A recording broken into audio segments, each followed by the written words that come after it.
Hello guys, good morning. Atong update karong buntag diri sa atong pier diri sa Dumaguete. Kaganinang kadlaw na inaabot nga tugog from Manila alauna imedya sa kadlaw ug nilarga ra pod 5:30 going to Zamboanga. Ug karon naatay kani nga yellow nga cargo vessel sa Spanish ni siya. Sa una gitawag kini og Sulpicio.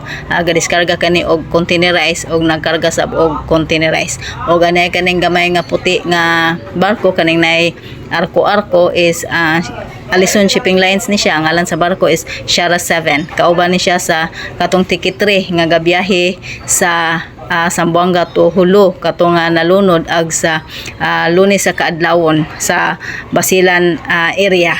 So imbes kato nga barko is nato siya diri gabiyahean Dumaguete to Dapitan, apan didto siya ni biyahe sa Zamboanga to Hulo. O karon natay Montenegro Shipping Lines, Maria Gloria ang ngalan sa barko. Ang ruta ani is Dumaguete to Siquijor, Siquijor to Dumaguete. Og napoy lain nga Montenegro Shipping Lines gihapon ni ang ngalan sa barko is Maria Helena. Ang ruta ani is Dumaguete to Dapitan, Dapitan to Dumaguete. Og dire sa Picas area doon natay cargo vessel, awa pa ni nasugdi og diskarga og wala pa sad ni nako masuta kung unsa ang kargada niini.